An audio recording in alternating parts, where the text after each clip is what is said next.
All right, I'd like to call the May budget workshop to order at 6:19.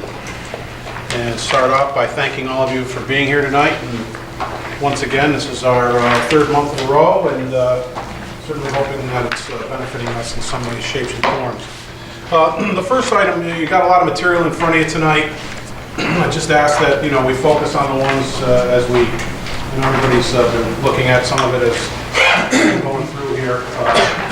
But we'll go through them one at a time, and we'll start off with these department sign-offs. It looks something like this. It's on your desk, report for April 2017.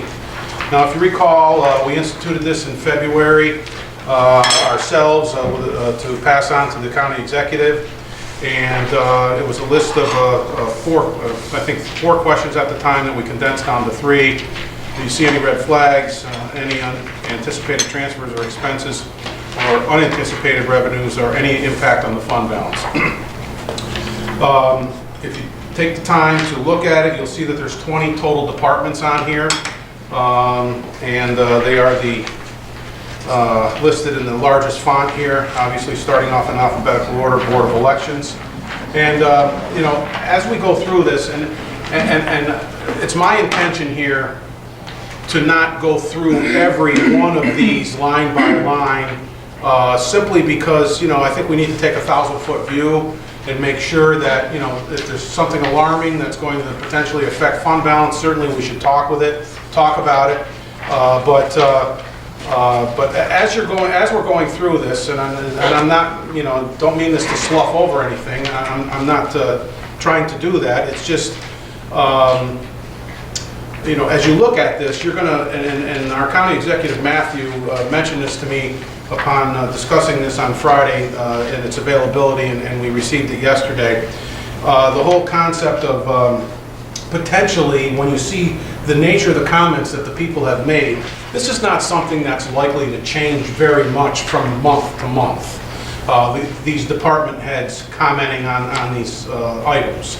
So I'm just going to throw it out there that our county executive indicated to me, maybe this is something that they can submit on a quarterly basis, and we would review on a quarterly basis. Now, certainly, I just want you to put that in the back of your mind for consideration as we look at this and go over it, and you see the nature of these comments here, and you may also come to the same conclusion. So, I mean, basically what I did when I got this was I looked at it to try and see if, all right, who wrote something down here? Of course, I read it all, but who wrote something down here that could have a negative effect on our fund balance? That was what I was looking for from a 1,000-foot view here. As we proceed, and actually that's what I did. I went through and I highlighted each department, and then, any impact on the fund balance, no, yes, that kind of thing. So, as you can see, one of the first entries that appears, and we're well aware of this at this time because it's a current issue that we're gleaning information and getting backup information on in order to make an informed decision on as a legislature, is the county clerk's request for an assistant deputy county clerk position. And obviously you're aware of the information that she's indicated here because it came up in the form of a resolution last month that we tabled for the time being to get a little bit more information on. So it shouldn't be a surprise to us at all.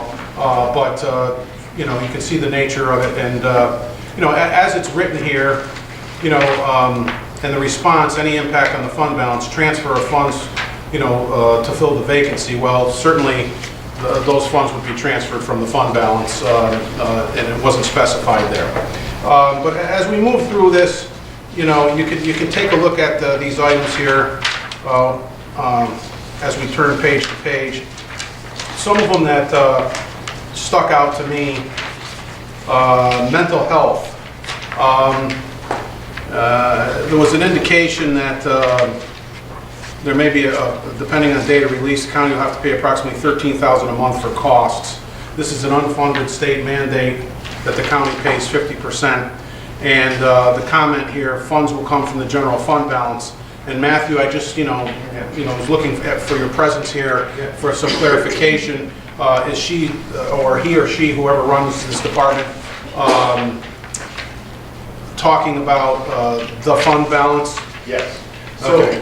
and again, and, you know, I think this is a perfect example of the value that this will provide, and obviously this is a first step here, and I think, before I get into that, if it's okay, I think one of the things that I'm certainly going to be looking for is, it was interesting to see the responses. You see certain departments it took a different approach to it than others. For example, in data, you know, he put a lot of what he was ordering that were anticipated, and then said no unanticipated costs. But I do think it was valuable to see all the things that are being ordered in a department that often is behind the scenes and we don't really see a whole lot of. But in another great example is this issue in the mental health department, which there's a lot of work going on behind the scenes with Megan and Sarah Branco in relation to one specific inmate, and there is a debate over whether or not the cost of this care should be borne by partially by the county, or this should be a state cost. There's been a whole lot going forward, and I can't talk too much detail because of the nature of this being a health issue. But it certainly brings to light, these are the things that we're dealing with on a daily basis, and things that you could become aware of through these reports that otherwise wouldn't have been brought up. So yes, so this is the type of situation where you have a particular case, and it is an expense that is not foreseen. There's no way of predicting this, and should people at different levels make decisions about what type of care is needed and where this person is located, that can have a tremendous impact on our fund balance. So while at this point she uses general fund balance, we don't know the extent of the cost, and we can certainly have more of those discussions, but at least you know that this is going on. Right. And this is the case. So I do think that's a good thing, just to clarify that point. And then also I would say, to Legislator Papp's point of them being quarterly, I think maybe as we go, the first month they could be given out. We could review and talk a little bit about it more in the second and third month, and then by then we'll be into the next quarter. But I mean, we certainly can do them every month. But you know, in sitting back, seeing the responses, thinking about it, I thought quarterly might be a better way to go. But you know, as with anything new, I think, you know, take a look at it, digest it. If I can be helpful in any way, please let me know. But I do think having this in place as an item that we regularly do, I think is going to be very helpful in those two. I think just those two specific points would indicate that. Dr. Steiner-Sweet. Yeah, I would agree quarterly, but I would leave it out there as a method for the department head to say, hey, Excellent idea. I had something this month. I know it's not my normal time to submit this, but I've got something that is going to affect. You know, you took the words right out of my mouth, and I was thinking the same thing. It's like, certainly don't let them fall asleep. Oh, I don't have to, you know, it's quarterly, but, you know, if there's something that needs to be brought to your attention and ours as a body before that quarterly interval, and of course we haven't reached this decision yet, you know, we're going to have to talk about it, but, you know, but I think that's a great idea, Legislator Sweet. Yes. Legislator Patel? I don't have any problem quarterly, but my question is, you know, is this such a burden that they couldn't do it for the month? No, it's not so much the burden, Legislator Patel, is I don't expect the pros to change much from month to month. You know what I mean? So, But I don't see a downside to that. okay. I mean, you know, it would be a redundant exercise for us to look at the same script every month, and for Matthew too, unless there's something alarming that they need to disclose to us. But, you know, if you know, that's something we need to decide. You're right. I mean, you know. I think that it's probably a mundane operation, but I mean, how long does this actually take? And if it's an opportunity during that 3 months for them to say, hey, look, something did come up, I mean, it becomes rote rather than just, well, I've gotten 2 more months. I mean, our concern was, you know, ending up with the $800,000 elephants in the room, and I think that's what we were trying to curtail, is finding out. Okay. And certainly, look, I'll go along with whatever, but I don't see that this is creating undue stress on anybody. And as far as me reading mundane information every month, I don't have a problem taking 10 minutes more than I can do. Okay. certainly, food for thought as well. I mean, perhaps Matthew, maybe a fourth line, once the momentum of this starts here, is any changes from last month. That if it's something we're going to repeat on a month, if we decide to repeat it on a monthly basis. I mean, I think we got to talk about that once we're done with this. But yeah, and I would say, either decision, I don't want it to my feeling that a quarterly might be preferable was just a thought. Of course, and that's why I don't think it's something that we couldn't handle every month. So, I mean, either way it goes, we're certainly fine by it. I think the biggest thing for me is I'm less concerned about whether it's quarterly or monthly as it is that this is getting you the information that you were hoping to get. Of course. So after you have a chance to look through it, if you think, okay, some people are overdoing it in areas, some people are underdoing it in areas, let me know, because then, that communication piece, to get them in the habit of, because basically I did not edit much of this. Mm-hmm. There was two things that I edited. One was a hypothetical on impacting fund balance based on a resolution that was going to be before you this month, where a decision has not been made by the legislature. So I took that out because it wasn't an impact on the fund balance, because you guys did not make that decision yet. Right. But everything is pretty much as is. So I have my ideas on what I think the feedback should be to department heads, but I'm interested in yours. That is really more of my focus right now, is what kind of direction to give department heads, and is this indeed what you were looking for? it's certainly what we were looking for, I think. Yes, Legislator Kelly? I have a question about what the department put in here for a red data. Okay. Why- Gonna why- back up? Yep. That wasn't in the design plan, that it's going to get hot in that room where all the computers and everything are? That's a question. No, that's a very valid question, and no, it was not. And that was something that was brought up, discussed, and an issue we're still addressing, and one that I'm not very happy about, quite frankly. And, yeah, no, it's, that is a fair question, and during the process, it was, the need was brought up by data with the architects, and it was not included in the final plan. There was some time in which the best way I can describe it was there was some blame game going on, and I moved to, let's just get this problem solved, because there's nothing we can do about it now. Is there something that we can do? It's a brand new building. We're gonna... No, the solution is some air control, which is the DPW commissioner is working on right now. Legislator Patel. So I'm really glad that we have this done. My question to the rest of the legislators is do we feel that these are the appropriate questions, or is there anything that we need to add to this, or is there any expectation from any of these questions that now, seeing the response from department heads, we need to clarify and say, look, we're looking for a financial amount, we're looking for this. Well, I think that's a good question, and there's an example of that coming up, that I looked at as a hot button myself, that is food for thought, Yes, Legislator Kelly. Also in the same department, anticipated expenses, if they're anticipated, aren't they already budgeted? Yes, and that was the nature of, if you look down this list of things, if you go to the bottom third, you can see the two biggest costly items we've already gotten grants for. Yeah. You know what I mean? So the rest of them are, but go ahead. And on the last, you'll see there were no unanticipated expenses in April of 2017. So I think and again, this speaks to, this is what I want. Like in a department like that, if this is not included in this department, you will probably not see what they're ordering on a regular basis. Is that something you indeed want to see? Because I can very easily say, Dan, we appreciate all the information, but that's not exactly what we're looking for. Or I can say, include that in your monthly report next time, because they like seeing that. So my next question is on this, being it kind of is broken out by department of what expenses are happening, because it's a support department. Yeah. Are they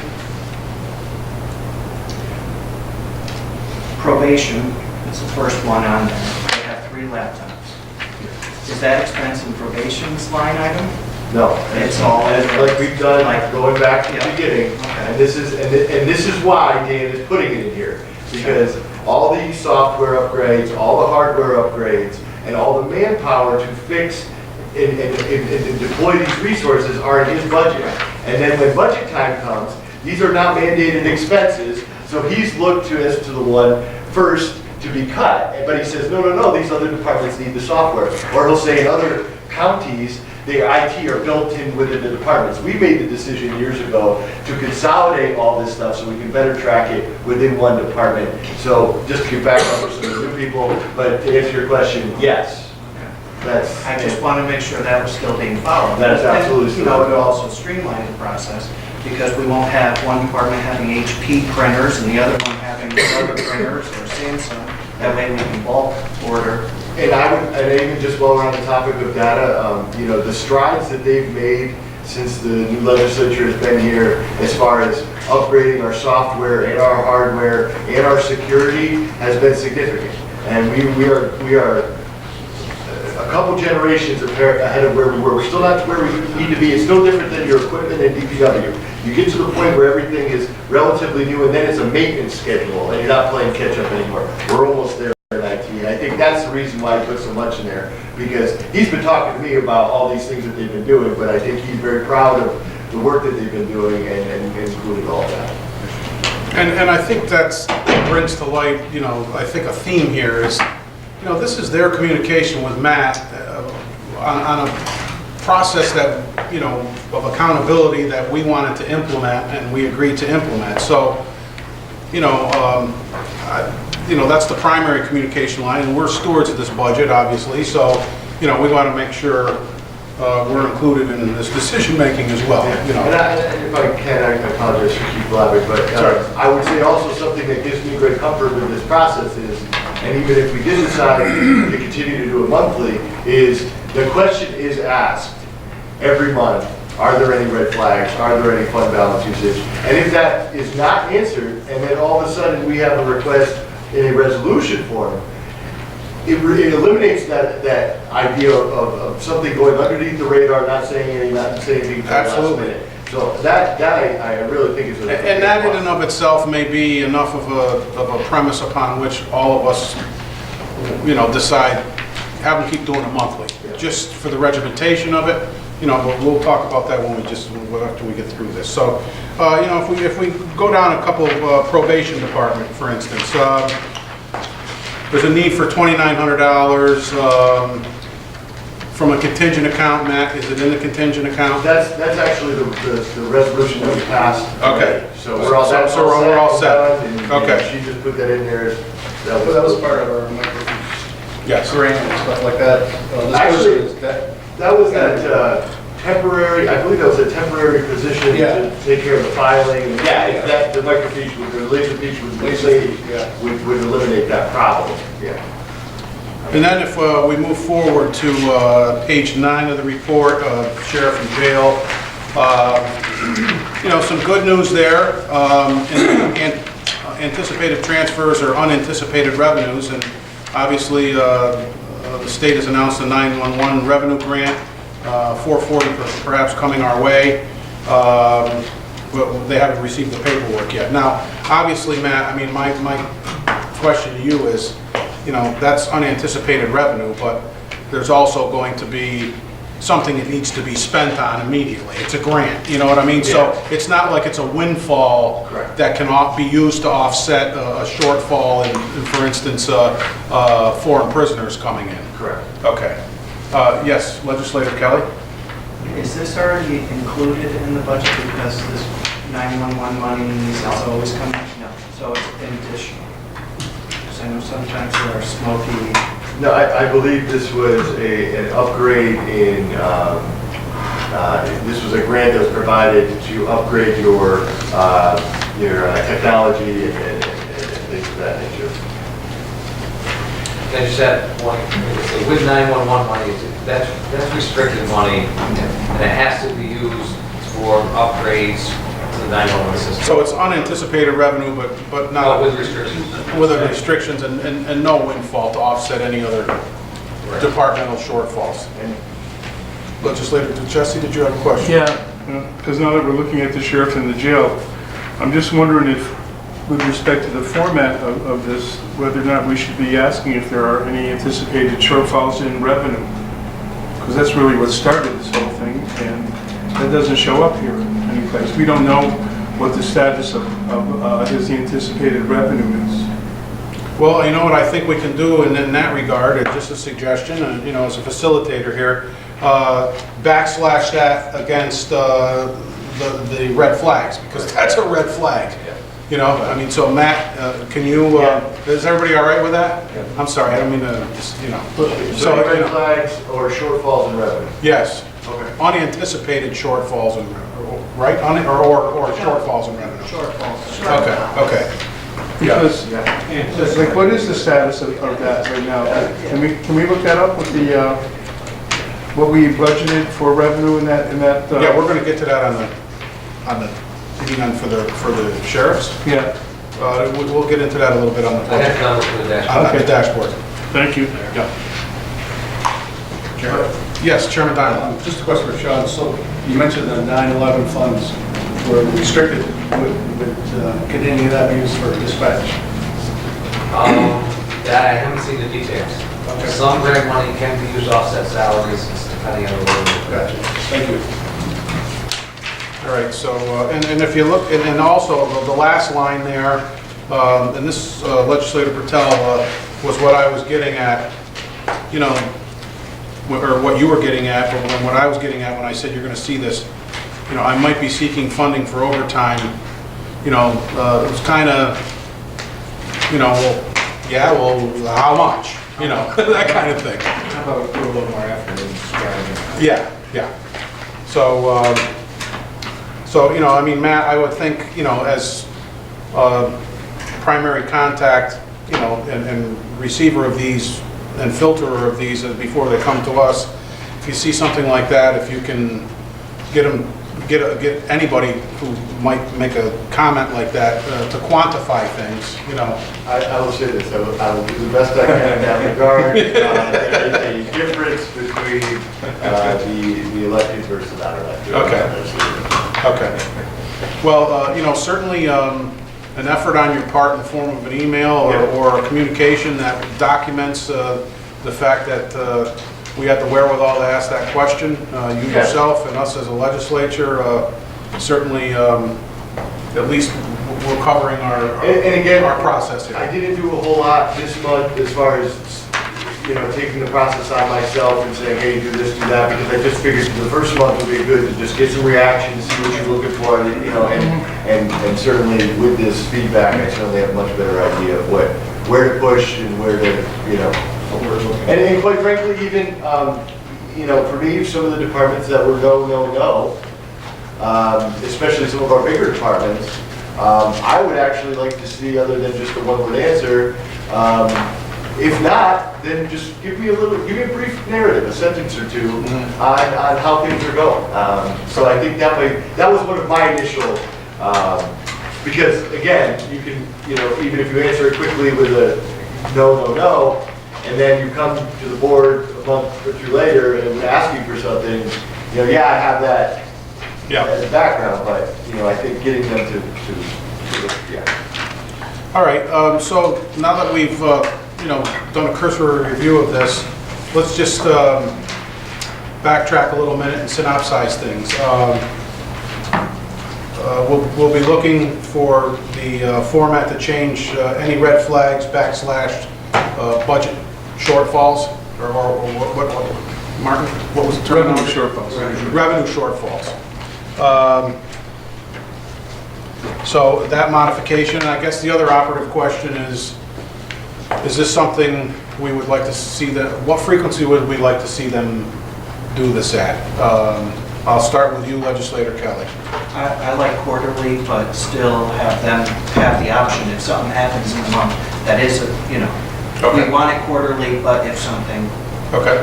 as it happens. And you think it's satisfactory for Matt to see it quarterly too? Well, I mean, because what we're talking about is I think, them doing it to him and then him giving it to us quarterly, not them doing it to him monthly and then he just give it to us on the quarter.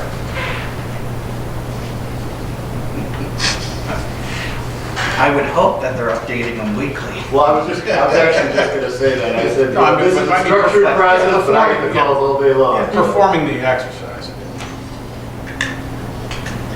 I think for us, quarterly, unless there's an, Okay. immediate, but with Matt giving them more work Okay. monthly, I think it should be.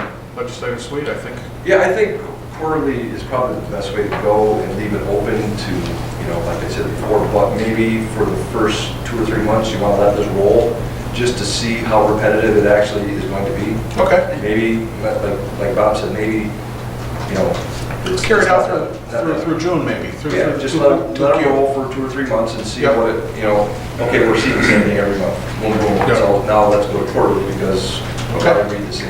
Good idea, yep. Or add the line, no change from last, add the line option, which was mentioned, no change from last. Okay. Chairman Diamond. I would concur with Legislator Sweet that I think, we'll go to May or June, and then June would be a quarter, and then September, and then December. But I was thinking like 2 months would be a compromise, but then is it the departments, well, do I do it this month, or is it, so I think we really need a structure, so. Okay. Legislator Wilson. I say quarterly, but what if we had something that was like, if there was more than a 10% change, that we'd get a weekly report? Like you say, 13,000, you anticipated that, or, so if it's 12.9, nobody's gonna argue, but what if it's 21,000, so. Do you think that can be accomplished by one of the other suggestions, like, no, any changes from last month? Something of that nature? We don't need to know nickels and dimes, we need to know Yeah. something that's major. Yeah, major. Right away, major, Yeah. we need to know right away.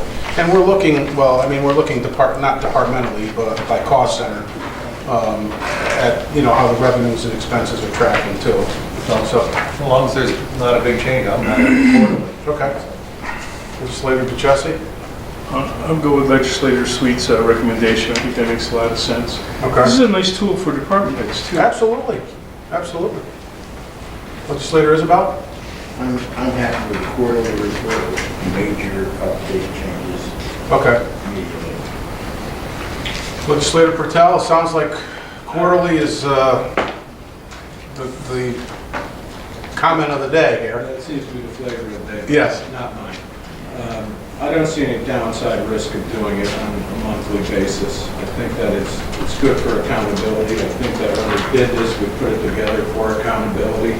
I don't think that this is a major time crunch for department heads, and I think if anything that we are entitled to is information, and for us to make information, we make information on a monthly basis, not a quarterly basis.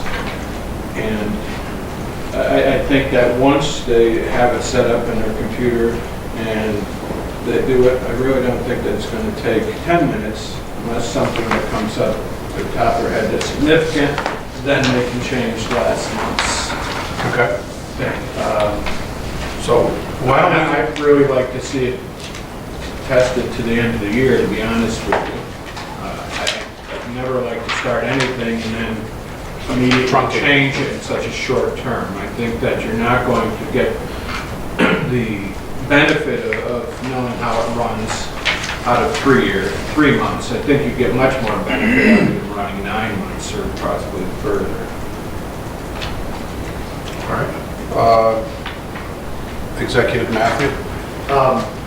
Like I said, I personally, after hearing the discussion, I think I agree with Legislator Sweet. I think that, I do think that a monthly will be, I think when we get to the end of this, next year, whatever, we'll settle on monthly. But I do think, especially given that budget requests are going out to the departments in July, you'll get my executive budget in September.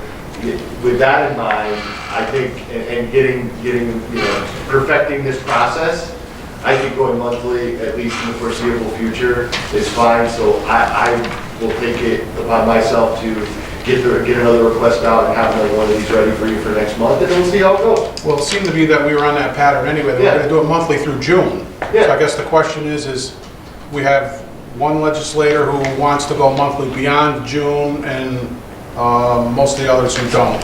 Yes, legislator. Well, why don't we run it through June, and if we see variations from month to month, like Bob says, maybe if we're gonna see different things each month, then at June we'll say, let's let it run every monthly then. And maybe quarterly is gonna be good.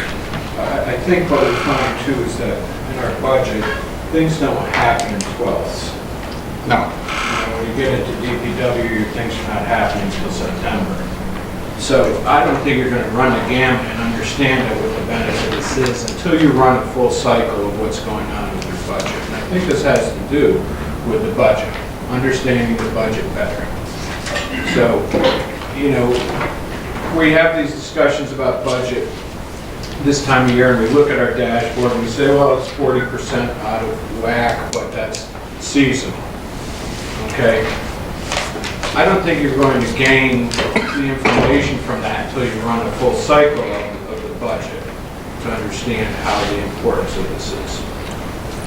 I will say this, though, the cyclicality and seasonality of things is picked up in this review, more so than a departmental synopsis. I want, you know, and so it's covered in that regard, I guess is my... Historically, I think what causes is the overages in the jail, and those that always tend to end up in September, October, and November when we have to make the transfers and the adjustments. Chairman Diamond, should we take a vote? Well, just a couple of comments. I agree with legislator Sweet, let's go to June, and if we want to go the rest of the year, we can go at that We point. can make that decision at that time.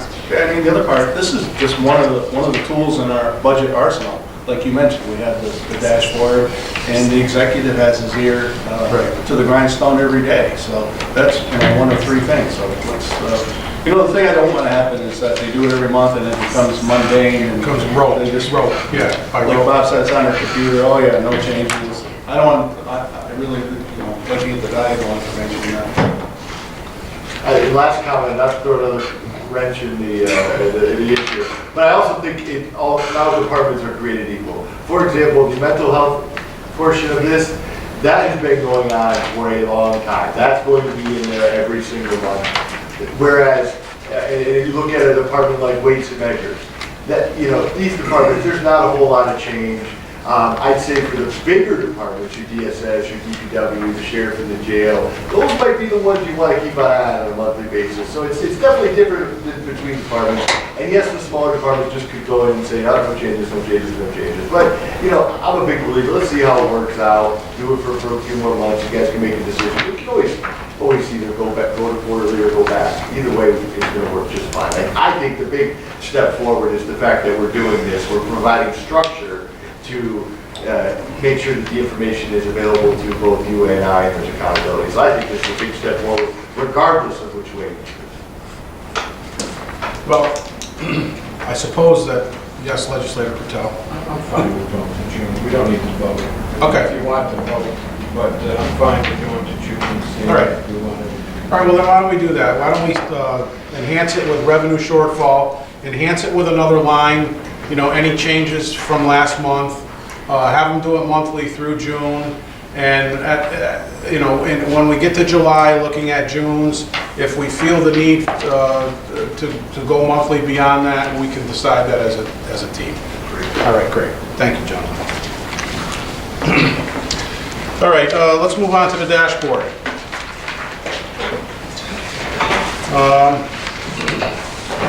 Now, we have one through April 30th here, and I want to point out to you, looking at our color key down at the bottom left-hand corner, you know, given the fact that we chose to monitor this on a decision we made a couple of months ago, a 12th at a time, just to see how we're tracking 1 month at a time, you know, you can see that the revenue line item, anything greater than or anything less than 28% with a 5% tolerance would create a red flag here or a red category. And anything on the expenditure side greater than 38% would create a red caution detail here. So, and you have in front of you not only the dashboard, but you have our comments from our county treasurer. You can see as we start off with the general fund, the sales tax revenue, as we described last month, it's on a 2-month lag, only 2 months realized to date here. However, we're tracking slightly better than last year, ahead by about $250,000 in the world of sales tax.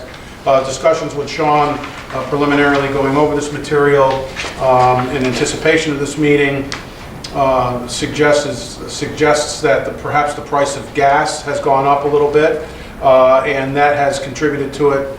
Sean, any other theories as to why we may be tracking beneficially about $250,000 better year over year here? No, like I said, other than the price of fuel increasing a little bit, like I said, as you all know, probably a year or two ago, we took a big dip when the price of fuel took a dip. So I believe it's just recovering back to where it was pre-fuel oil. Okay. Any other comment on that? And just like I said, and just to reiterate, you're probably going to see that sales tax revenue in the red pretty much all year because there is a 2-month lag. But like I said, really it's 2 months worth of sales tax and running at about 8% a month. You're pretty much right on budget right at this point. Okay. The state and federal aid on a 30 to 60 day lag, as we described last month, and will continue to be so. We did speak of an issue last month with DSS not having registered claims for October, November, December as of last month. Have caught up to a certain degree, have gotten January and February claims in and submitted to the state. But only January entries as of Friday had been booked. Did you get the entries for February yet? Like I said, just this week, I did get another $1.1 million in revenue entries from DSS, so they're slowly catching up, so now we're almost done with January and February claims, so Okay. you'll start to see that. Picking back up. Okay, thank you. Intergovernmental charges, the second from the bottom line here in the revenue categories, tracking at 12%. And these three same contributors were there last month. The election chargebacks, we're not going to get much of that until November. Boarding of prisoners, not tracking well, given that $300,000 budget line item. We're at $56,000 through a third of the year. And if you do the math, we're probably going to end up, 56,000 times 3, we're going to end up with about 150 versus 300 there, unless something changes in that regard. And the stop DWI fines, as we've commented last month, less of them occurring. Maybe it's time to adjust that budget line item going into this next budget cycle. Any other comments from any of the other legislators on these line items? Well, yes. Okay, yes, Because Jesse. especially with respect to the boarding of prisoners. Absolutely. Which is what really started all of this. Yes. So the question remains, what do we do about that? Well, we're armed with this knowledge. Yep. It might be time to take a look at that department's budget in its entirety. Because I don't think we should just sit around and wait to see if we're going to have to make a transfer from contingency here. That's a little too convenient to over budget and then rely on contingency fund later on. That's unacceptable to me. Agreed. Perhaps if we implement a suggestion that legislator Sweet brought up last month, and have, because we know this is going to be tracking this way next month as well, the department had come to discuss it. Chairman Diamond? Sure. We've invited you. Yeah, there's no need to be delicate about this because he's an elected official. The budget, we have to, we approve the budget, we approve the budget revenues in part based on the sheriff's recommendation with respect to that line item. And I think we should hear from him now. All right, so on our next workshop. Yeah, June 13th. that's the first, that's the second Tuesday of the month? Tuesday, June 13th. Okay. And then we should have Matt here too, the executive also, I think. Yes. In case- Because wasn't there a discussion where he'd submitted so much or? Well, yeah, and I think that's what we got to get to the bottom of here is that, you know, the year before it was budgeted for 800, there was a big drop. The department head wanted to put it in for only 100 and was negotiated during the budget session with the county executive to raise it to 300,000. So there are two players involved in the establishment of that line item at the $300,000 level. I think you're on the right track there, Chairman Diamond. You know, making sure they're both here so that we can have adequate dialogue. Yeah, whatever it is, let's hear it directly. Yeah, yeah. Everybody all right with that? That's what help us. Okay, great. Do you want me to send an email out? Sure. Maybe. It was, Yeah, and you know, subject matter, you know, be ready to discuss, you know, why Right. boarding of prisoners is tracking behind budget. Yes. I mean, unless you want to word, you know, something of that nature. We can, Cheryl, just word it that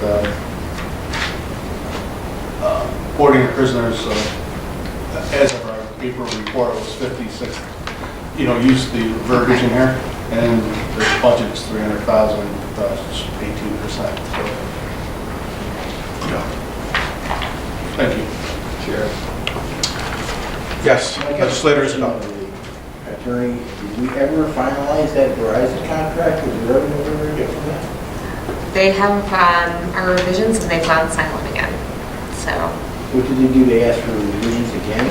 yeah, they've been kind of hot and cold on it. So Okay, so they're not, we really are not close to that. I have not heard from the lady from Verizon in about a month. So that So one Matt had given the permission to get the survey done correct. they came out to the site, they did some additional groundwork, you know, said they wanted to move forward, and then it's been quiet. So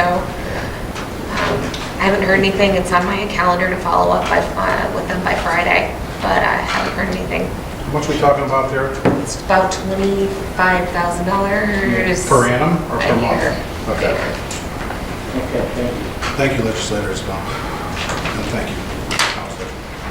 All right, on to education expenses, tracking at 47%. You know, obviously anything greater than 38 as an expense, but a simple explanation there. It was 50% of our payments to FMCC are paid quarterly. My question to you, Sean, we must pay the first month of a quarter, not the last month of a quarter, because if we're already, last month we were at 596,000. That's correct. And 29%, so, Right at the beginning of the quarter. okay, all right, so we can expect that to be paid again then in July and October, okay, and fill that line item out that way. So that'll come back down over the next couple of months, and then July 1st, it'll probably shoot back up for that reason. And transfers out. Transfers from general fund to county road and machinery, road machinery funds. Last month, we were at about $1.5 million roughly, or 27% of budget. It's up 1.2 million month over month, and as anticipated, correct? What this is, because as you can see in the budget, the general fund, the transfers to the county road machinery are the balancing items for those funds. And that money is transferred to those funds as needed.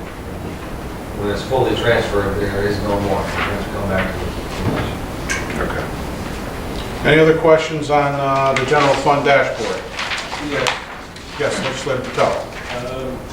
End of month prior year was, in cash was 22.7 million, this year 18.4, with a variance of 4.3. What drives that? That's the actual cash on hand, and it varies based on how fast we pay our payables.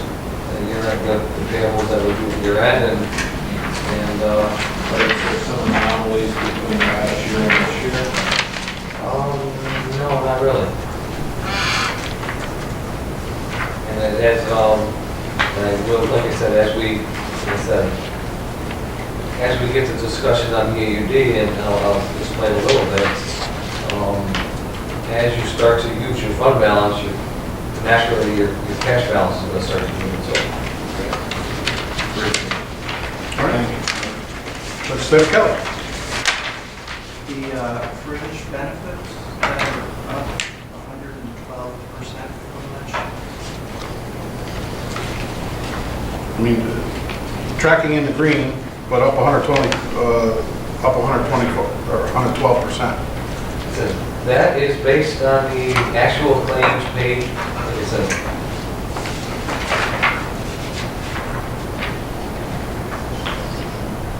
The reason, I will tell you that, and you will see that in the other funds too.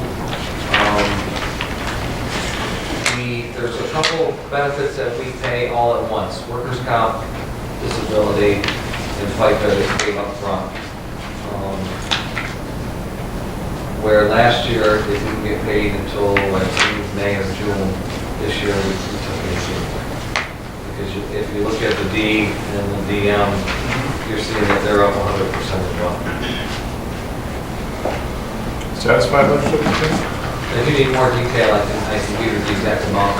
So it'll average out, it'll average out next month or the month after. Something we should keep an eye on. I mean, it's great it's in the green, but that's a huge, Absolutely, and you are the person who suggested that column, so, you know, it's useful in that regard. We're keeping an eye on it. And again, like I stated last month, just, you know, we're concentrating on things on the red, but if something else jumps out at you, Legislator Bertel, Legislator Kelly, feel free to ask, because that's what we're here for. All right, on to the county road fund, the state aid, and this was last month's description as well. CHIPS funding seasonal, and the projects are starting as we speak. We'll be catching up maybe in September, and it was pretty much the same explanation as last month. Transportation under the transportation expenses under the expenditure side here at 58%, and the first half of 2017 snow contracts are paid in full up to this point. Last month we were at 30% or 1.3 million, another 1.2 expensed from March month end to April month end, so we still got more to go, right here? Well, But we're you know, tracking. Because now, in April, the second half of the snow contracts are paid, so now the snow contracts are paid in full.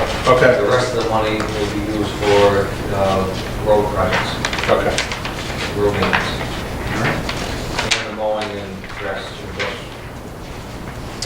Any other questions or comments on the county road fund? Hearing none, we'll move to the road machinery fund. One thing to take a look at here, interfund revenues. This is the same explanation as last month. It was at 2% through March, now up to 6%, but still, you know, tracking well below. And you do this seasonal billings, right, John? Yeah, what this is that the county road machinery fund charges the general and county road fund the equipment rental based on rental rates, and that's how that goes. All right. It's the other funds paying the county road. So that'll spike up as the projects- activity spikes up. Yep. Projects, road projects happen. Okay. All right. And on to the health insurance fund, which, remember, we took the sewage fund out and replaced it with the health insurance fund. Intergovernmental charges, first quarter quarterly bill goes out in May, so that ought to pick up there. And on the expenditure side, again, the same explanation, paid up for one employee, paid up front. And you can see that's not a large dollar amount that we're talking about to begin with. Total budget line item, $8,400, so. All right, any other questions on the dashboard? Other fringe benefits? What that is, there's one employee that's in the health insurance fund, and that employee, the FICA and the workers' comp gets paid up front for that employee to the, FICA gets paid to the general fund, workers' comp gets paid to the workers' comp fund. And that's paid up front. Why just one employee? Because that's all that's budgeted in that fund. Oh, okay. There's one full-time employee that is paid out of the health insurance fund, because that's her main responsibilities for the county. Yes, Legislator Kelly. What's the remainder of 5,000?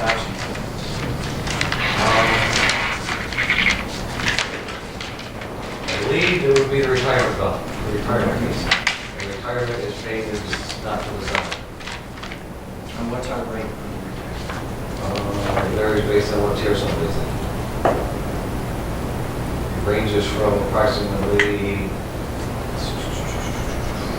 But this person, there's only one person, we know that. tier 4, which she's in tier 4, which would be roughly, I'm guessing 12 to 14%, somewhere in there. So It's roughly 5,000.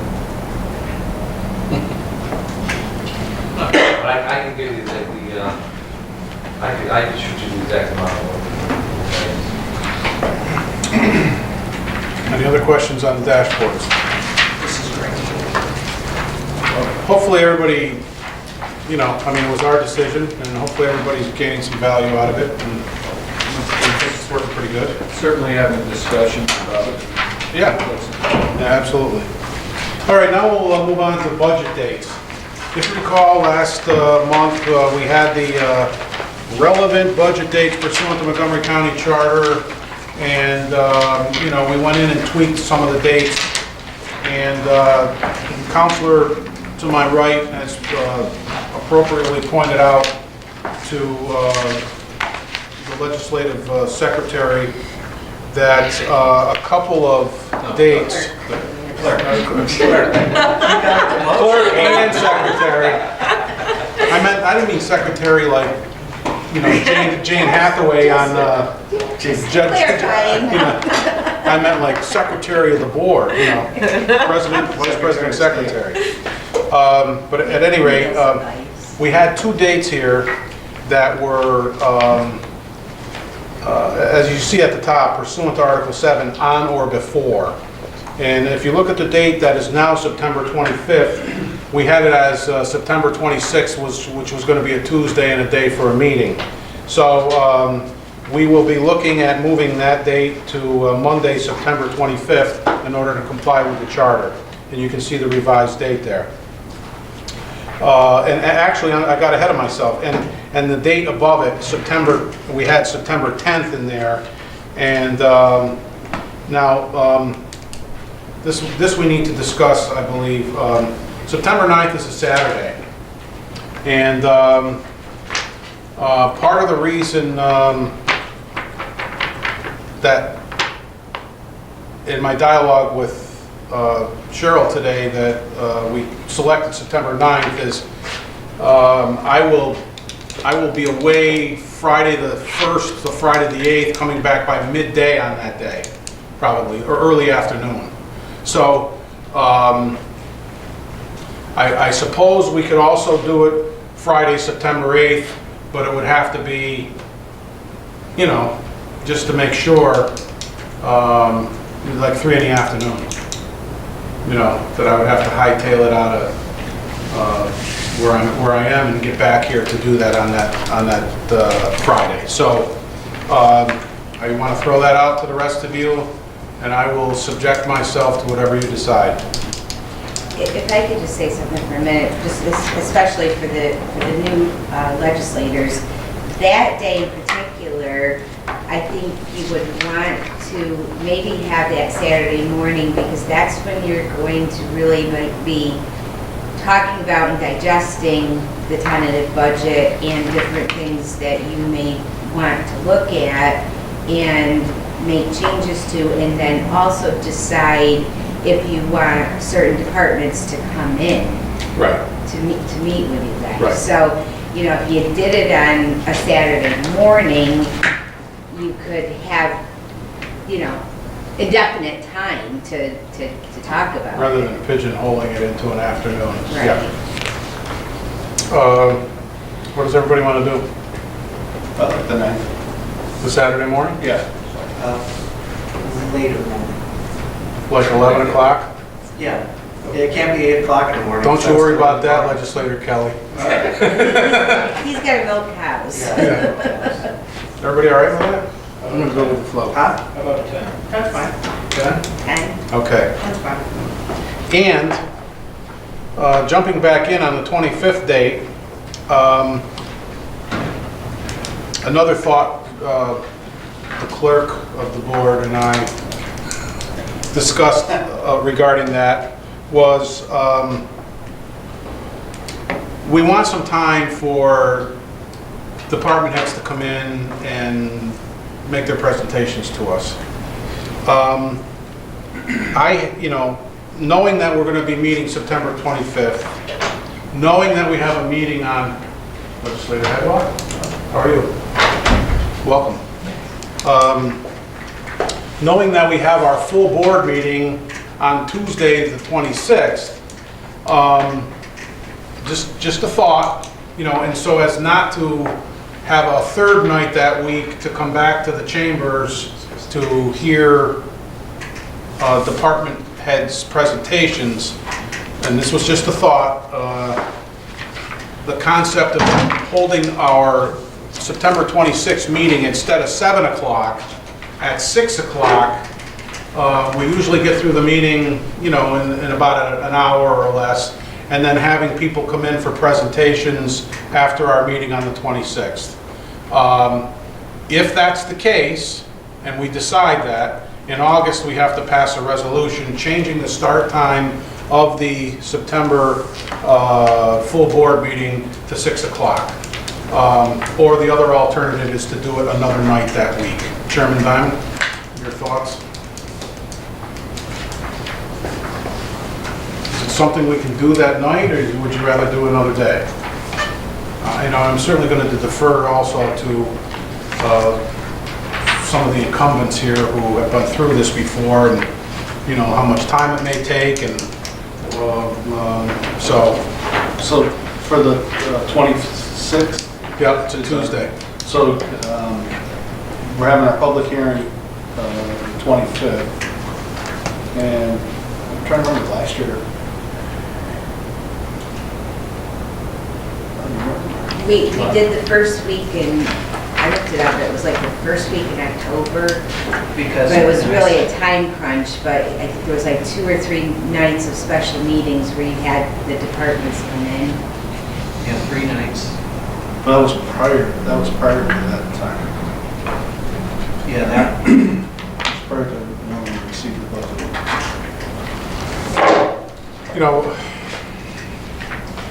Obviously, that would leave Wednesday, the 27th, or Thursday, the 28th, for people to come in that night and us to come back here to schedule on that night. I would rather have the public hearing the 25th. No, we're not looking to change that. Okay. We're talking about, the October night that we have department heads come and make their presentations to us. I was trying to kill 2 birds with 1 stone. Yeah, no, Do it that's the night fine. of the meeting. I think that's fine. Are we requesting department heads, or are they volunteering? That's, Well, we may, What happened previous? When I was a supervisor, we had each department come in and went over the budget, but I don't know what you guys did last year. well, last year, Legislator Quackenbush was in charge of the finance, but he had generally, I think most departments come in. the larger. The larger, like weight measures, we didn't have them come in, coroner, we didn't have them come in, coroner, we didn't have them. But this year, my point was, I mentioned, I think a month or so ago was, if we had, once we go through the budget, if we had an issue, then we would invite them in. If we don't, if everything looks okay, then we won't. So there may or may not be So there may or occasion to may have not them be. in. Right. Or there may be occasion to only have a few of them in after we look at their budgets and not the whole kit and caboodle. Right, and we'll know that ahead of time. Okay. It's also important that we actually get the budget back up this year, whereas last year we didn't have Right. it. So that's why most of the department heads were in here, rallying for their budget, and trying to get things added back in that were cut out and stuff. And we didn't know because we didn't have The backup. actual backup. And I know legislator Patel brought that up last meeting about the backup. If I bring it up again, Good. I just want to follow up with the legislative covenant. That I really want to work on the budget or on the backup now beforehand and standardize it. So we're not trying to crunch it and get it in like, as Kelly said, that we didn't even get the backup. So, but if we can standardize it and we can tell them what we want, or format, it's not going to be perfect this first year, something that's going to be a moving target. I think that we need to tell up front what our expectations are. Legislator Patel, when you brought that point up last meeting, it was pointed out by the clerk that we already, if you turn to the third page of these budget dates, we already have an expectation for, and I know they all complete it differently because everybody's an individual, but we have an expectation here of what it is, those 4 bullets there that, to standardize it, so to speak. But we need to make sure that it's our expectation, because those expectations were before and they were never really followed. Everybody had their own. They I don't care what they keep our on. supervisors used to request. Yeah. And we changed, some of our parameters with board of supervisors.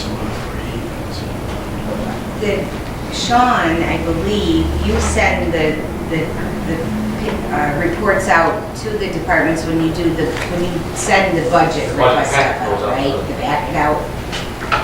That goes out in June. So when you send the packet out, do you send a standardized form that would follow what's part of the guidelines that the legislature is Pretty looking much. for? Pretty much. Like I said, some departments get very extravagant and return 20, 25 pages of backup. Other departments do a simple 1 or 2 page thing. It varies. Legislator Patel? I don't care if they do 100 pages. If the first 5 pages are the format that we're looking for, they can support it beyond that. But do we have backup? Anybody have backup? Do you have backup with you? I have it in the other room. Could we just use that as an example? I don't intend to open it up, just to show you what we're talking about and dealing with in such a time crunch. All right, well, while we're at it, and she's looking for that, what do we want to do about these department heads coming in to talk to us? What night, whether we need to or not, we still have to schedule a night for them to come in, potentially. Do we want to do it on the night of the board meeting? Yes. The executive generally invites the chair of the finance, the chairman of the legislature, and he meets with department heads after they've submitted their proposal. And then, Chairman Diamond and yourself can determine if there's an actual need or pressing issue that they need to come and meet with us. I mean, I definitely think that last year we had it ran a lot smoother than in previous years, but there might not be a need to have 12 department heads here and run through all of them. Right. So do we need to pinpoint down now how Well, many days we're scheduling out for? No, I suppose not. It's not a mandated, Well, only because we Date on don't the- know what big changes are coming. We Right. don't know, if, we just don't know. Well, why don't we leave time change the full board back to 6, leave that time that night, yeah. and schedule another day. And just in case. Use it. Well, that's what I was thinking too, because, we may need, if we jump to Wednesday, or Thursday, we should probably at least look to schedule something after our board meeting, and then, you know, if we need another night, we can pick Wednesday or Thursday, you know, depending on the volume. And even if, on the 25th, if we're meeting for the public hearing, we have the public hearing, then right after that, we have. We could do some it then department too. heads. We could do it then too. All right. Well, then let's just keep an open mind to those 2 dates as possible dates for department heads to present to us after the meeting that we're going to be here for anyway. Legislator Atwood. I think it's still important that we give the department heads also the opportunity to come to speak to us, even though we might not. I mean, it should be open so that they feel that it's just not, you know, 1 or 2, you know, that they all could come and at least speak and do what they need to do in front of us if they so well choose. It shouldn't be just, you know, your department, your department, your department. It should be relatively an open Democratic. door so that they can come and tell us what they feel and what they might, again, what they might be looking for, not maybe this year, but down the road, you know. and All right. Those kind of Yeah, things. that's a very valid point. And that Cheryl usually does, you know, send out, the legislature has X, Y, you know, dates available for department heads. But there are some, like somebody, a department we've been talking a lot about tonight, he needs to be nailed down, you know, to an actual time slot. Okay. Well, then tentatively, why don't we just tentatively schedule time after the public hearing on the 25th, Right. and then time after our board meeting on the 26th, with an expressed intent of changing the start time of that board meeting to 6 o'clock from 7, with a resolution in August. Legislator Patel. So my point is, this is the back, this was a well-organized backup that we received in 2015. 2016 was not that much. But I plead with you to make it so we can, you can't look through all of these papers, all these pages, and make a knowledgeable decision. You're going to go brain dead. So if we have a format, the first 5 pages, just for instance, are A condensed version. this a Reader's Digest version, and it's, you know, even if you went as far as put it all in the same font, or whatever you want to pass it around, whatever. It's just so it's easy on the eyes and not painful. Okay. Do you have any suggestions as far as that is concerned, Mr. I Patel? don't at this point, but I Okay. would love to have a discussion about it. Okay. The clerk has just reminded me we need to set a time for the public hearing on the 25th. What is the typical, 6 o'clock or is it? Yeah, 6 would. Okay. Everybody all right with that? Yeah. Okay. Thank you.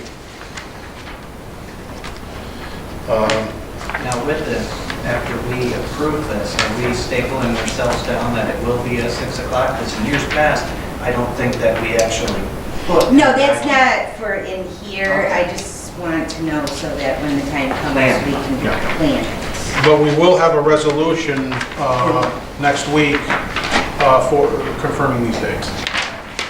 Okay. All right, last subject, which, you know, has potential to go on as long as we want it to, is the AUD. And that's our annual, yes, Legislator Kelly. Just back up. If Sure. next month we're going to be looking at these dates, are we also going to be approving the guidelines, the procedure guidelines? We're going to do it this month. Yes, This month? yes. And then we have to hold them. We'll have a resolution to committee next week. Yeah. For your committee. I mean, pursuant to Legislator Pertel's recommendation, we're going to have to hold them to it. Some standardized reporting there. All right, on to the AUD, the annual update document, which went into the state, has to be filed before May 1st. Sean filed it on Friday, I believe, correct? Or April? April 30th. April 30th. And one thing I just wanted to get into initially with this, and then we can take it wherever you want to go with it, and we can chew on it tonight, or even next month as well, is the annual financial report audit analysis here, which is this separate sheet of paper. I met with Sean on Friday to, which I typically do before we have these meetings, to review material that we're going to talk about and things of that nature. And he told me that, he had just filed this report, and he had given me some figures as to what the 2016 budget called for in fund balance in order to balance it, and then what we ended up actually using. And I asked Sean if he could give me, so that we could have it as a team, this information. Which elements, which items, contributed to the use of that fund balance amount. And originally, what Sean had indicated was that, we appropriated a little over 3.3 million, and then we used about 2.4 million. However, looking inside, which obviously is good news, we used less than we had appropriated. The downside is we need fund balance every year to balance our budget. And so I asked Sean to put together some detail as to what contributed to the use of that fund balance. And if you look at this Excel spreadsheet here of information, you can see that we originally budgeted 85,949 in revenue and 90,135 in appropriations, and creating a use of actually a fund balance of 4,186,000. And but as it turns out, we actually used or generated 85,901. Appropriations were 87,961, and so the net effect on the fund balance was 2,060,000. So I guess the good news is we used even less than, certainly less than we had budgeted, and I know that's the pattern. We always budget using more than we end up using. But we used less, obviously than we had anticipated. Now, if you look to the right there, the math, if knowing that the difference between the originally budgeted revenues was 85,949 and the 90,135 appropriations, the difference there, 2,126,000, and then the other 48,000 of unrealized. Leads to that total of 2,174,000 unobligated. But, so I just wanted to go over that math behind those numbers there.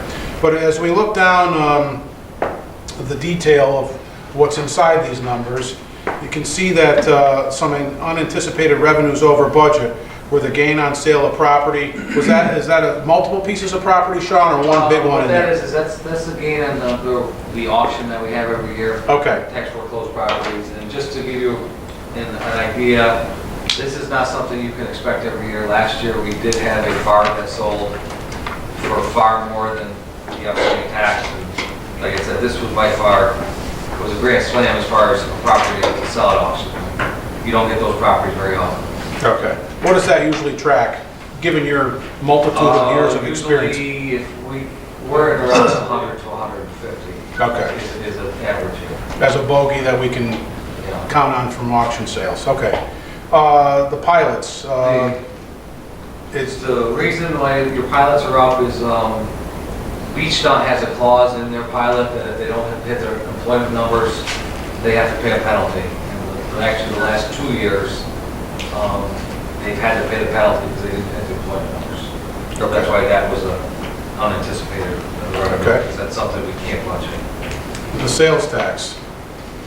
Sales tax, like I said, it came out 437,000 above what was budgeted. Gas? Gas was.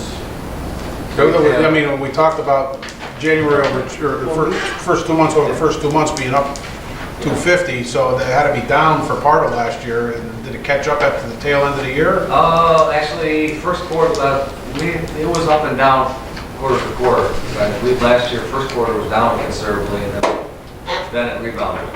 But we also under budget that very conservatively, when we're doing the budget. Right, just in case Yeah, that event happens. because last year, the first quarter, that was a big deal. Okay. Revenues were way down. Yep. And that was, gas was real cheap in that quarter. Yep. and- Okay. Any other ideas on a sales tax? No, other than just the retail. Okay. Refuse and garbage, 203. What that is that's the actual county operator, county's running the transfer station. That was actually the revenue received over expenses for the operation of the transfer station. And the tobacco settlement? This is a one-shot revenue. There were some monies from the master settlement agreement held in escrow, and the tobacco company settled that, and those funds that were in escrow were paid, so. All right. That's something that was unanticipated and won't happen again. We'll just have to tell. Sean, on the refuse and garbage, do we ever do a analysis on the tipping fees as opposed to Schenectady, Scary, to see where we are with that? Actually, we are pretty much right in line within 50 cents of both what's in the FC goal against the back of these payers, so we are. And we can't be competitive with both counties. No, because we have to, like I said, well, we have to charge with our tipping fee, we have to cover our cost for the contractor, of the cost for tipping at Fulton County, and we also build in to cover our foreclosure expenses. All right, so all told, unanticipated revenues about just under 2.4 million. Now, some revenue shortfalls, clerk fees. And this kind of dovetails a little bit with, I mean, the other topic we had before us coming up this, there's certainly, we've been given a lot of documentation that suggests there's been a lot of permits and mortgage tax. And like I said, part of the reason the clerk fees was under budgeted, because I believe Matt anticipated instituting the additional mortgage tax fee. Yeah, Back but, in 16, but it never happened. oh, in 16, okay, 16. okay, That's why we came up short okay. in that line there. And in the last 3 years, there's been a lot of additional fees. There's the road fee that was added to that. That's Okay. not something that, you have control over, it's something that happens. Okay. And like Sean said, the mortgage tax is not even going to go in until this year. Maybe if we get the state to approve it, and you might be lucky to get it for the last 6 months, 5 Yeah, months. they're still working on it, right? Sean? Well, we You haven't approved it. I don't believe Alan's got the letter of approval yet. But we did budget it, and that's why those Yeah. numbers were up. And actually, in our dashboard that came up last month, Yeah. that we expected That was part that of to the pick up. shortfall there. Yeah, okay. Next three, certainly compelling. Jail facility boarding, something, and it's just us in this room now, so, Not really. yeah, and it's also ABC, NBC, and CBS. But at any rate, sorry, Mr. Camera, but at any rate, I think, it shouldn't prevent us from having a frank conversation on it. That's what we're here for. So, we know why we're down there, don't we? Because the lack The of... lack of federal inmates is what Yeah. the cause of it. And really, because when we say shortfalls, now, the year before, I believe the budget figure was 8 something, and I think when we spoke last month, he did about 150. That's why he only budgeted 100 for this year, and Matt Yes. negotiated 300 into the budget because it would have been too precipitous of a drop to budget 800 one year and 100 the next. Too much of a red flag. So there's your bogey. It's really the difference between what was budgeted the year before, 800,000, and what he actually did. Right. Do we know what caused the change in the number of federal prisoners? Change in an undersheriff, we've got a working agreement with the marshals and Yes. and Pardon? It was. Yes. Legislator Kelly, please explain. Mark just explained it very well. Change in an undersheriff who had a great working relationship with the federal marshals. And that's pretty much it in a nutshell. Well, The previous that's something undersheriff- that we gotta talk about, because The previous that's management. Yeah. And just, my understanding is the previous undersheriff aggressively went out and tried to find federal inmates to work. And after he left, that practice Right. really There's stopped. two, there's two undersheriffs around there. Yeah, but Yes, now. now too. But And not to get ahead of the game, but No, go what ahead. caused in the section below appropriation savings, there was Actually, like I said, this kind of 583 pigtails on there. that.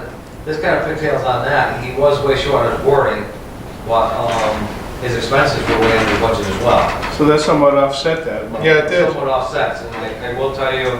About $70,000 in difference. The jail alone,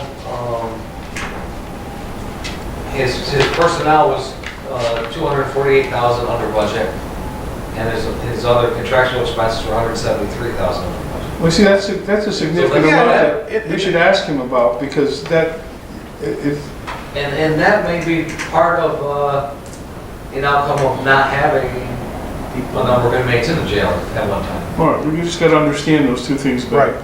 But you know, it's a good observation here. You know, that obviously, up to this point, I think some of us thought, okay, these revenues are going unanswered, but obviously they're offset a little bit by a reduction, more than a little bit. I mean, there's only a $70,000 bogey there roughly. Legislator Patel. It begs the question of whether we really understand the rate that we charge, whether it's for federal inmates or out-of-county inmates. And too often, notice, we tend to have our own way of figuring it out, but I don't know it generally. I believe we can set what we charge other counties, but I believe federal inmates it's set by marshals.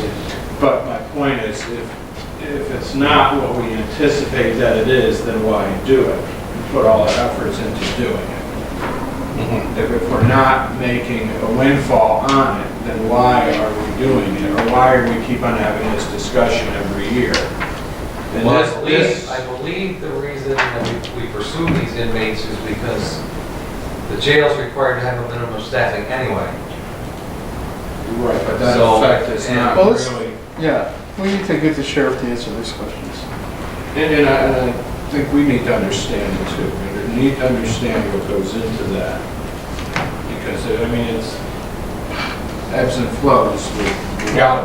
Yep. But, and just to piggyback on that, the problem is, you have overhead over in the jail that you're gonna have, whether you have one inmate or you have 100 inmates. It's like That a- overhead expense is not gonna change. Just like a hotel. Yes. Right. Legislator Kelly. There are two things. One, there is a report that the sheriff files with the state that breaks down overhead costs and stuff like that. But, so there is a report out there that could help shed some light. The other thing is, so his expenses are down. Why did he come to us last fall? And didn't we have to do an emergency transfer because there was, yeah, because there wasn't enough money in some line item? Well, that's what precipitated this That's what whole started all exercise. Right, so if there was actual room in his budget, why did we have to take it from fund balance, even though, Well, it We looks to didn't me, even look looks at to me that like at that he, juncture. right, it looks to me like he only needed 70. See, that's, right, You know, I mean, not 200. I mean, that's the difference also- between. right. That's why we need the monthly reports. And also, did that, once that money was transferred, it became an appropriation, right? right. So that accounts for part of the appropriation savings, the amount that we actually transferred, correct? Correct.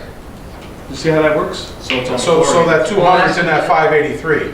That's right. You know, so it's really 383 versus 645. So the deficit is really, 70. yeah, Whatever it is we added into appropriations. is in that 383, is in that 583. Right. Right. Legislator Isabel. For a while, we were running at near capacity, I believe, and then we lost the federal prisoners. I believe he shut down some of the pods now. Maybe not all the pods are running. So I guess, and I imagine there's some savings there. And I do know last year, and I was part of this year, he has been fighting the battle of actually keeping and retaining correction officers. I know he had a number of vacancies, some of last year, and I believe some of this year as well. So that's something that I believe he would better be able to explain. Yeah, we've heard lots of scuttlebutt about that too, and the reasons. I don't know, I really think we gotta spend some time with the sheriff here. Yep, I think we got that in the works, so. All right, moving down the revenue shortfalls, Sean, the DSS administration, I know you gave me some, the higher And I will say incidences some of. of that is, there's a gap provision out there that requires that if a revenue was not received within the 90 days after the end of the year, we have to defer it. So some of that administration aid actually got deferred in the end of 2016 because the claims were put in so late we didn't receive it within 90 days after the end of the year. And wasn't there a change in Yes, personnel? yes, So, and that's what slowed it, Yeah. but, so how does that affect this year's budget if in fact we knew last month that Like I October, said, November, December wasn't if done?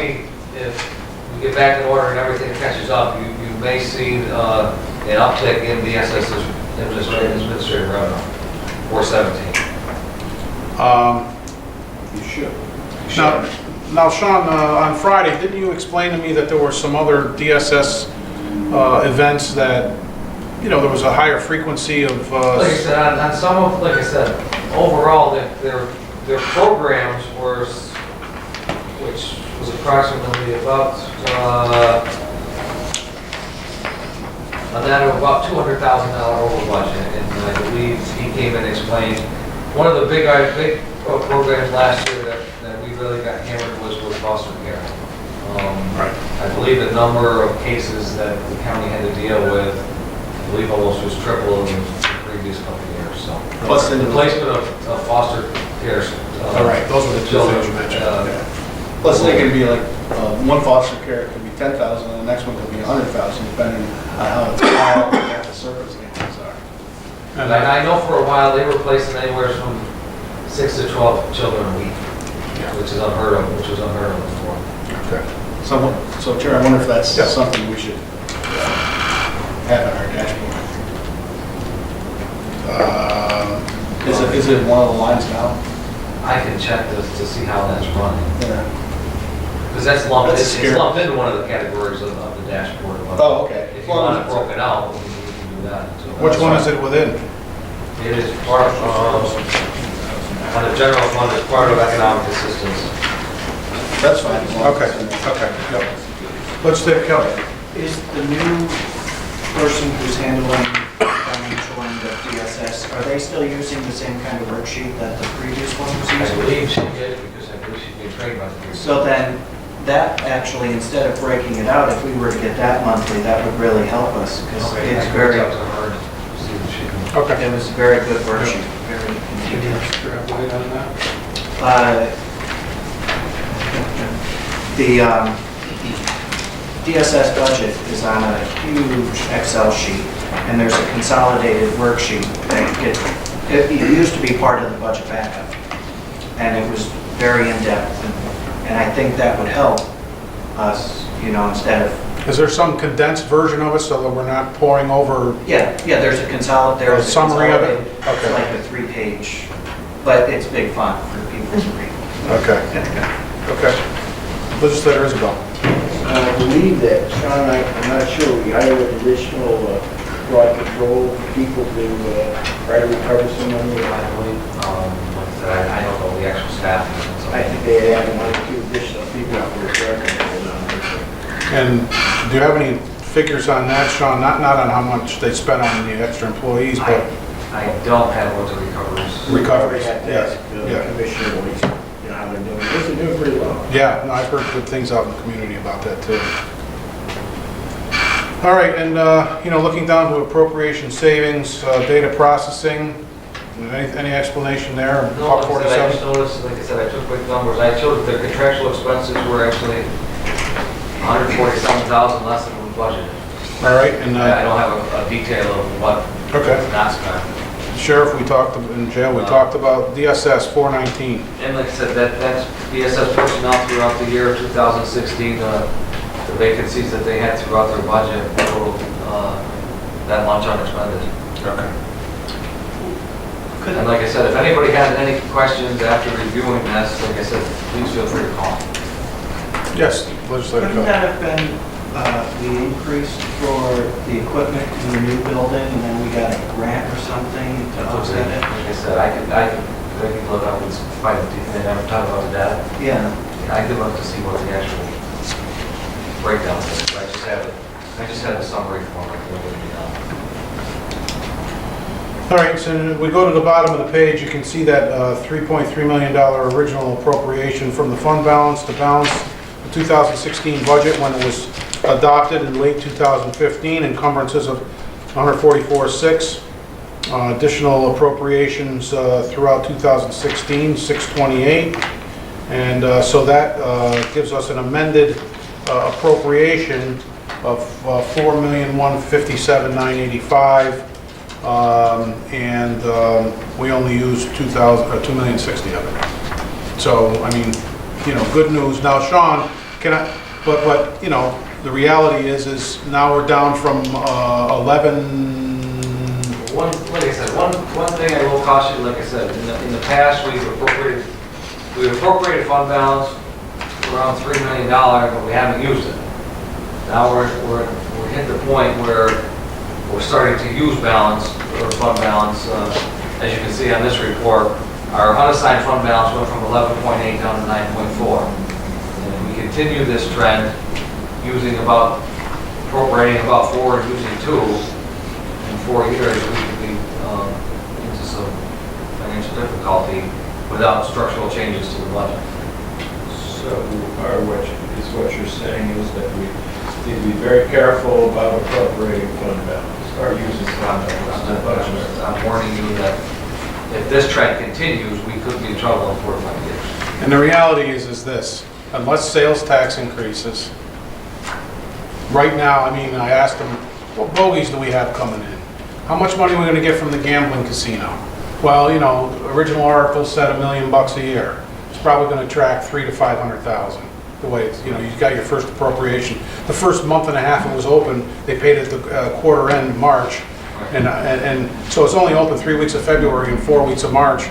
What was it? 40. We got $46,000. And that's when people are flooding into the place because it's new. I haven't been there yet. Well, but, We'll go together. I said, what about the Dollar General pilot? Well, the Dollar General pilot might be the first year, how much? The first 2 years, it's just on the land, right? Yeah. Well, and they could be upwards of $750,000, depending on how the structure of the pilot. But on the flip side, in 2 years, the target pilot's coming off. Yeah.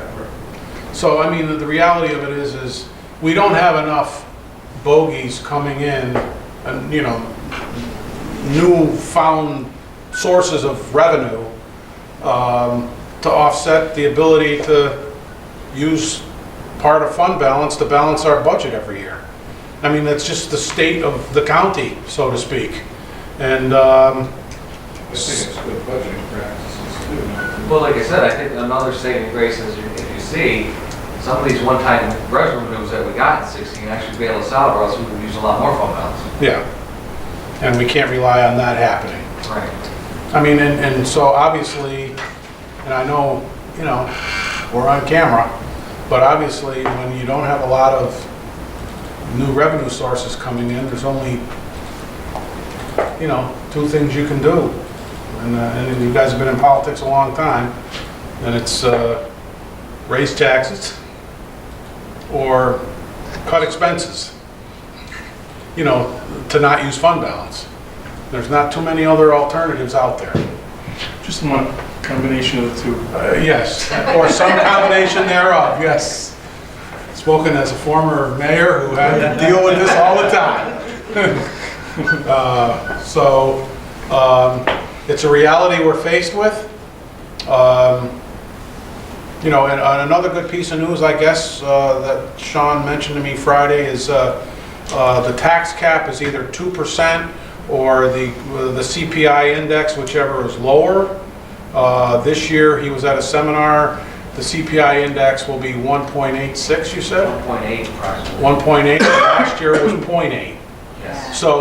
So that's a whole 100 basis points more there, you know, but the math on $27 million and 100 basis points we figured out was about, yeah, so again, a nice little, you know, chunk of money, but certainly, you know, not enough. I mean, if you add that to, you know, 300 from gambling and you know, 700 from a pilot, you know, you're still talking $1 million to $1.5 million, and we're using $2 million, you know, fund balance here.